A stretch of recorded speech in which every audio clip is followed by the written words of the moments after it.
ये कहानी है दो महान योद्धा की, जिनको हम आज देवता के रूप में देखते हैं। ये कहानी है उस समय की जब दो शक्तिशाली योद्धा आमने सामने भिड़ गए। ये कहानी ही हनुमान जी और भीम जी की।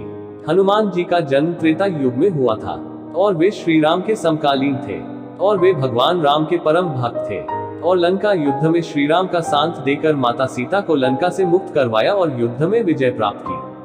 इसी प्रकार भीम का जन्म द्वापर युग में हुआ और वे श्री कृष्ण के समकालीन थे। भीम भी महाबलशाली योद्धा थे। महाभारत के 5 पांडवों में भीम सबसे अधिक शक्तिशाली और बलवान थे। उनमें 100 हाथियों का बल था और उस समय संपूर्ण पृथ्वी पर उनके समान शक्तिशाली कोई दूसरा नहीं था। उन्होंने अच्छे अच्छे महाबलियों को युद्ध में धूल चटाई थी। हनुमान जी और भीम दोनों को पवन पुत्र कहा जाता है। हनुमान जी को अमरता का बलिदान मिला है, इसीलिए जब तक धरती रहेगी हनुमान जी साक्षात इस धरती पर रहेंगे और लोगों के कष्टों को दूर करते रहेंगे। महाभारत में एक रोचक प्रसंग आता है जब अलग अलग युगों के दो महान योद्धा हनुमान जी और भीम का सामना होता है। बात महाभारत काल की है। पांडवों को 14 वर्ष का वनवास और 1 वर्ष का अज्ञातवास मिला था। इस दौरान एक बार पांडव किसी वन में रुके हुए थे। उस वन में एक सरोवर था। उस सरोवर में सुगंधित कमल पुष्प लगे हुए थे, जिनकी सुगंध चारों तरफ फैल रही थी। द्रौपदी को इन पुष्पों की सुगंध अपनी तरफ आकर्षित कर रही थी। द्रौपदी ने भीम को पुष्प कमल लाने के लिए कहा और भीम निकल गए सुगंधित पुष्प कमल की तलाश में। तभी रास्ते में उन्हें एक बूढ़ा वानर मिला जो लेटा हुआ था और उसकी पूंछ रास्ते में फैली हुई थी। रास्ते में वानर की पूंछ फैली होने से भीम आगे नहीं जा सकते थे, क्योंकि किसी भी जीव के लेटा होने पर उसके अथवा उसके शरीर के किसी अंग के ऊपर से जाना अमर्यादित माना जाता है। अपने रास्ते में वानर की पूंछ देखकर भीम ने वानर से अपनी पूंछ हटाने के लिए कहा। भीम की बात सुनकर वानर बोला, भाई मैं तो राम का भक्त हूँ, राम जी की कृपा से यहाँ लेटा हुआ हूँ। आप चाहे तो मेरे या मेरी पूंछ के ऊपर से जा सकते हैं। भीमसेन को वानर की बात पसंद नहीं आई और उन्होंने गुस्से में वानर से अपनी पूंछ हटाने के लिए कहा। भीमसेन की बात सुनकर वानर बोला, भाई आप तो पृथ्वी के सबसे शक्तिशाली व्यक्ति हो, आप ही मेरी पूंछ हटा दो। भीमसेन ने बार बार वानर से अपनी पूंछ हटाने के लिए कहा और वानर ने भी बार बार यही उत्तर दिया। अंत में क्रोधित होकर भीम ने वानर की पूंछ को अपने एक हाथ से उठाने का प्रयास किया, परंतु वह वानर की पूंछ हिला भी नहीं सके।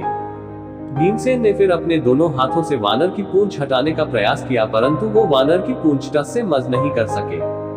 भीम ने बार बार प्रयास किया पर हर बार उन्हें असफलता ही हाथ लगी। भीमसेन समझ गए कि यह कोई साधारण वानर नहीं है, अपितु कोई देव पुरुष है जो भीम की परीक्षा ले रहे हैं। भीम ने दोनों हाथ जोड़कर अपनी गलती स्वीकार करते हुए वानर से उनका परिचय पूछा। वानर ने अपना परिचय श्री राम के सेवक के रूप में बतलाया। वानर की इतनी बात सुनकर भीमसेन समझ गए कि ये कोई और नहीं अपितु साक्षात हनुमान जी है।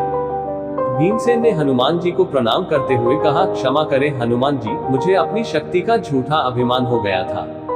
आपने मेरे अभिमान को तोड़ने के लिए ये लीला रची है। कृपा कर आप मुझे अपने असली रूप में दर्शन दें। भीम की बात सुनकर हनुमान जी ने अपने असली रूप में आकर अपना विशाल रूप दिखलाया।